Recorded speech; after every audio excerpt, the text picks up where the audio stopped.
Evening. The wonderful Jo Wood is going to talk about Some Like It Hotter.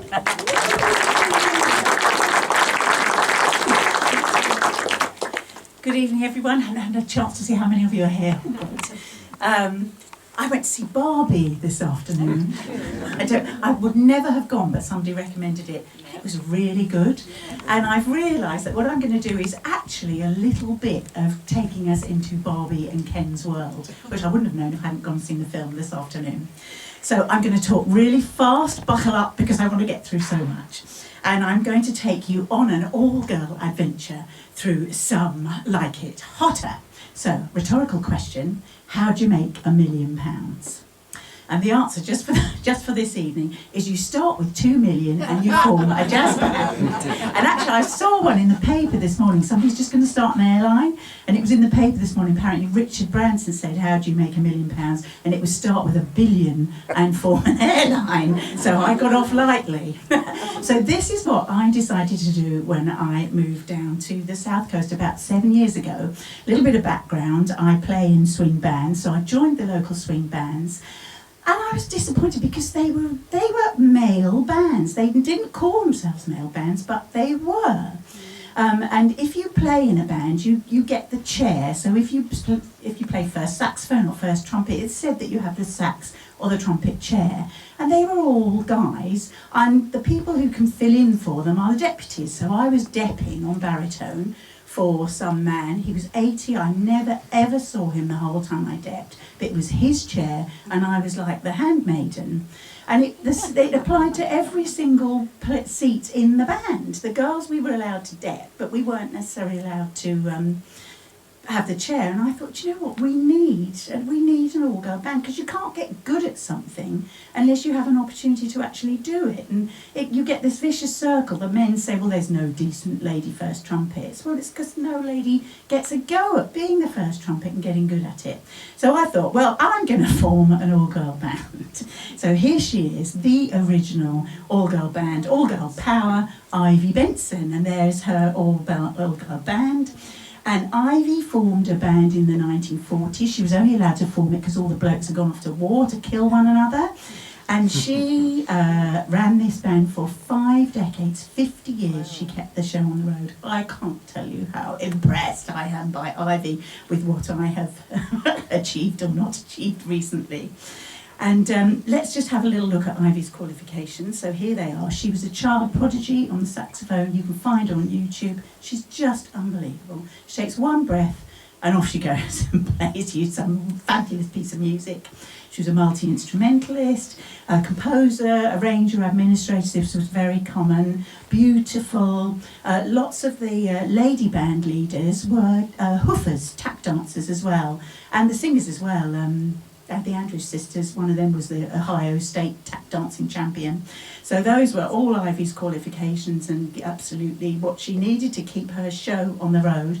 By the way, she kept going for 50 years. She had 300 people played in her band.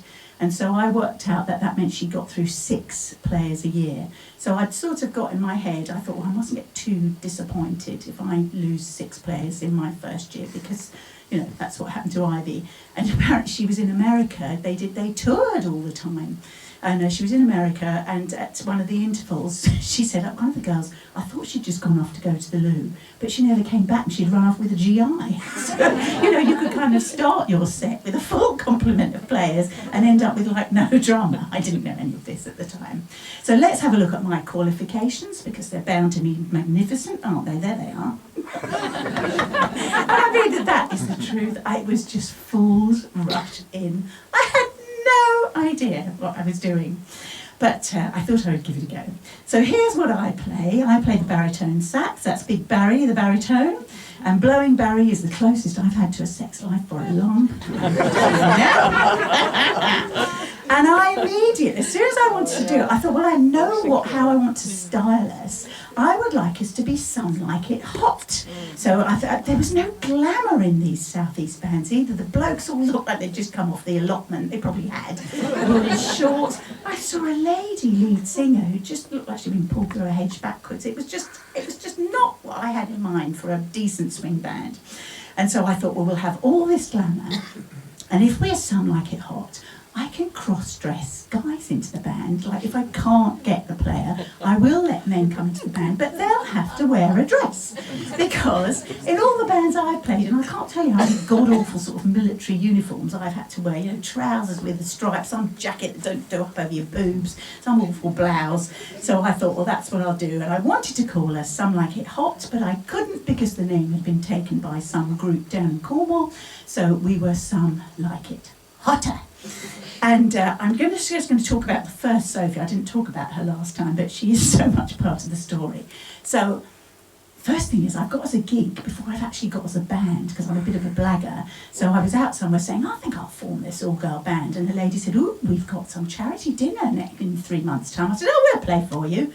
So now I've got to get a band together for this charity dinner, and we've got to pass an audition before I've actually got a band. So now it's like raking round trying to find people, and I found the first Sophie. She was a kid I knew. I'd sung with her in something else. She wanted to be a big band singer, and again, it's very difficult to do unless you get an opportunity to sing in a big band. You're never going to get good at it. So Sophie was going to be my singer, and I think this was just before Easter, and she was going to sing for me, and then she decided, she comes from Brighton, and she decided to trans over to a man, which is, I'm fine, I'm very supportive, but it did kind of mess up my whole sort of how it was all going to work. So I said, oh, well, okay, you wear a tuxedo, and we'll stay in the glamorous dresses. Oh, who knows, let's just gender bend for England and see what happens. I didn't have a choice, did I? And then I sent her an Easter card, and I made the mistake of calling her Sophie in the card, and I didn't use her new name, and apparently that's dead naming, so I got sacked, so she was gone. So I'd lost my singer before we'd even started. But never mind. Here's the first rehearsal. And can you see there's a red arrow? What is that pointing to? Oh my God, how did he get in? And it is, obviously, it's a bloke. So we do the first rehearsal. I've got a lady first trumpet, but she could not make that rehearsal. And we had to do it. It wasn't a rehearsal, this was our audition to see if we were going to play the charity dinner gig. So this guy came, a fantastic male trumpeter, and played our first trumpet for the audition. But the lady that he's standing next to, that beautiful tall woman on his left, is his wife. And I'd said to her, because I went and saw all my players before we got started, and I would say to them, what would you really like from the, because the band was for the girls, it wasn't for me, it was for them. What would you really like from this band? And she said, I just want to be on any band that doesn't have my husband in it. He was sitting next to her on the sofa at the time, actually. Because the same thing happens. If she's playing with him, he's going to get first trumpet, she's going to get bumped down to fourth. So she just wanted to have an opportunity to have a blow. So I let her down that night, but it was the only way we could get through the rehearsal. If you look, you might just see, do you see there's a dangling light up in the top there? That will become important a little bit further on. So here we were, we made it. 3 months later, we've got this gig at the Powder Mills.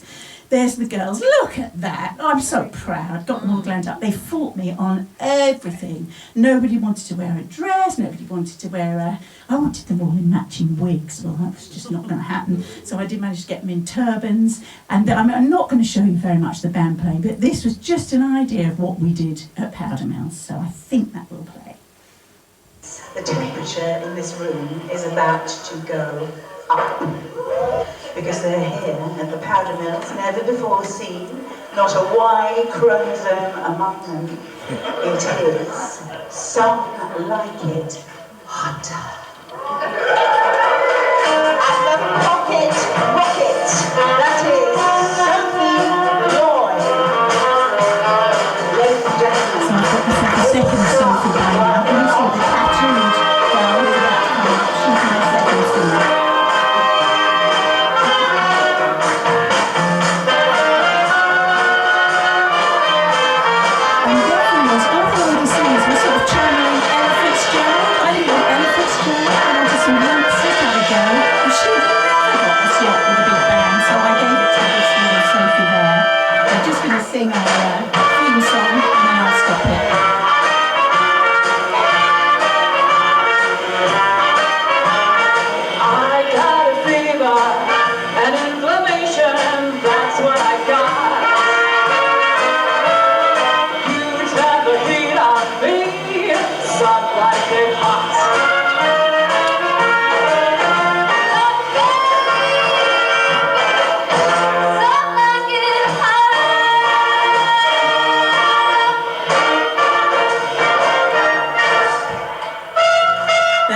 going to force you to watch any more of that. This is what the front row looked like.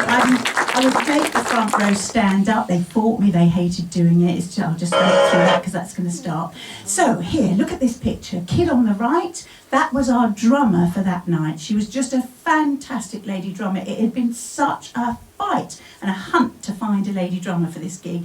She's called Jessica Dan. She's just a fantastic player. And that night she got signed to a record label for Hawks, and she went off on her world tour. So I'd lost my drummer on the first gig. I'd already lost one of my singers. So there we are. Yeah, one down. Now, that little Sophie that I showed you, she was one of my friend's children.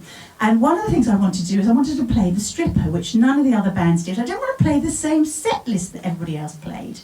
And I said, hey, Soph, could you do a little something when we play the stripper? You know, make a little costume or something. Anyway, this is what she did.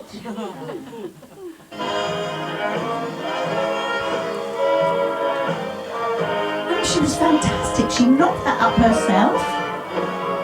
Bexhill just did not know what it is. I was so pleased, look at it. And the other thing was, we weren't too sure about when we were doing repeats or not. So this number just went on and on and on and on. Poor kid, she just had to keep going around with those feathers. Anyway, so she thoroughly enjoyed that, and I kind of unleashed her inner burlesque, because at the next rehearsal, she brought a whip. I'm not kidding. That's why I said, remember that light dangling from the ceiling? So she comes to the next rehearsal with this whip. She's cracking this whip, cow, and it's just missing the chandelier. Remember, I'm going to be £1 million down at the end of this. And I'm saying, oh, Sophie, could you buy the lot? She's saying, Jo, how can we fit, how can we get this in the act now? And I said, honestly, I wanted to empower everyone, but I just couldn't think how I could get Sophie using that whip in our act. And also, I've got the band rebelling on me the entire time. Everybody's rebelling. I had no idea how difficult it was going to be. So Sophie went off into the world of burlesque from gigging with us. So we were very lucky to have her. And I'd known her since she was a youngster. And she was very sweet. She used to make her own antlers out of clay, and she would sometimes dot little dots all over her face and look like a little deer or a little fawn. She was very sweet. She loved her flora and fauna. And apparently, if you're doing burlesque, you need a good burlesque name. And she said, what shall I call myself? I need a good name for this. I said, how about Fauna Kate? I'm not sure if she knew what I'd said. Anyway, she took the name, and here is Fauna Kate. So I launched her on that career, and you may find Fauna Kate on the circuit, because I think she still does a little bit of burlesque. Anyway, we'll whip on Star Wars, oh dear. So with our next gig, so we're up and running, it's all worked. The next gig is a nice private party in a back garden, and one of our players had a relationship with someone who had played on the Star Wars album. He was the principal horn for the Royal Philharmonic, and all the musicians never make any money. We're all completely skint. And they'd done this Star Wars thing, never thinking it would make them any money. And then along came all the sequels and all the classic FM and everything. And so everybody who did that Star Wars album, they used to sing this song, which was, Star Wars made me a fortune, paid off the mortgage, bought me a car. And I love that. I just because it's a lovely way to remember the theme as well. So I tell this story to the audience, and then I say, and now we're going to play Star Wars for you, featuring our French horn player, because we had a French horn in my band, unusual. Featuring our French horn player, Emma. I point to her chair. She's not there. So I say, where's Emma? Oh, it was open day at the school. She's had to go and do, and her husband's doing something else. And this was the other thing with trying to run a band with all ladies. We, that domestically we get all the duties. So if somebody's got chicken pox, it's, going to be the mum who stays behind on the night of rehearsal. If somebody's going to have a baby, it's going to be us and not Ken, isn't it? It's going to be Barbie. So I was beginning to realise how difficult it was to keep it going. Here we are at Christmas. I said to Soph, can you make a nice sort of Christmas outfit, and we'll play the stripper again. I mean, this kid, she just came up trumps. So she made this box, and she was wearing a nice sort of Mrs. Santa dress inside, just exactly what I wanted. So we play the stripper. She folds herself out of the box. There she is in the Mrs. Santa dress. Everything's going fine. And then she starts folding herself out of the Mrs. Santa dress. I'm like, oh no! So she comes out with a Mrs. Santa dress into Mrs. Santa's bra and panties. Half my band are like really cross. We were in Bodle Street Green, which is a very conservative place. Half the audience want to go. So yeah, that was not my best night. That's what we looked like, just looking down from one end. And after that gig, 2 more of my band left, because they thought I was just going to turn this into some awful, sleazy, strippy thing. I wasn't. I was just trying to give everybody a chance, and I don't know, what was I thinking? I was just trying to be different to all the other bands we certainly were. And this was 2019. We've come to the end of 2019. You know what happens next, don't you? So this is my homemade coronavirus hat, because I was running a choir at the time. This is a Zoom choir. God, it's so awful. I gave that up really fast. That silicone roller stuck onto a swimming hat, very difficult thing to assemble. I'm telling you now, the glue's very difficult. And so then everything stops. You can't rehearse because you will die if you blow an instrument in an enclosed space. There's some choir in America that got together very early in the pandemic, had a singing session, killed one another accidentally. So when we came back to rehearse in 2020, that was my attrition rate. Look at that. I mean, Ivy lost 6 a year. I mean, nearly everybody's got the mark of Zorro, haven't they? It was such a pity. So I'm just going to run quickly through some slides. You know, this is to prove to me that I did it, because I'm not doing it anymore. So, you know, we did a nice charity gig. That's the other thing, nobody wants to pay you. Everybody wants you to rock up for no money. And the most I could get anybody to pay us was about 300 quid. Well, there were 18 of us, plus the singers. It didn't pay for our parking. You know, and I'd said to the girls at the beginning, I said, I am going to pay you. Because there's this saying that a musician drives a £5,000 instrument in a 500 quid car to a 50 quid gig, and it's true. And I wanted to pay the girls, but I can't. And of course, I'm hemorrhaging money because I'm buying the pads and the outfits and the dresses and the insurance and all that stuff. This gig was cancelled once for COVID in the kitchen, and then we came back and managed to do this one. But I am, to my chagrin, I am increasingly relying on these people. So that's my bass trombone. He's a sergeant major. Oh, one of the things I didn't say. So the guys, you need a very secure man who's prepared to cross-dress. And at the gig we did in the garden with Star Wars, I had a male drummer in a dress. And at half-time we went out for a little wander around the garden. And he came back and he said, I've just been goosed. I said, welcome to my world. I mean, that's what happens. So these two, they were great. That's my bass player, that's my drummer. And they were beginning to be my solid people who didn't disappear for chicken pox or all the other reasons to go. The girls were bitching. Ugh. Anyway, last gig, Brighton. Oh, look at that. We looked so fantastic. Got them to stand up, had the usual fight. Played some fun. That was Bill Bailey. Don't you come home, Bill Bailey?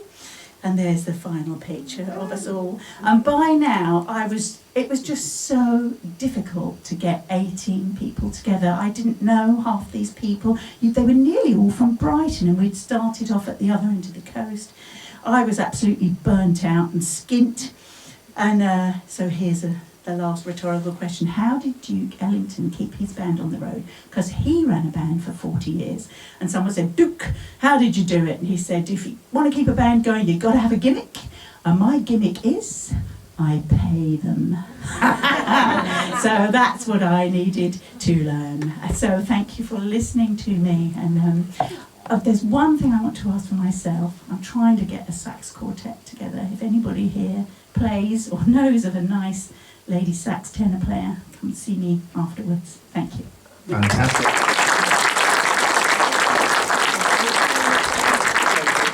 Joanna Woods, thank you, Joe.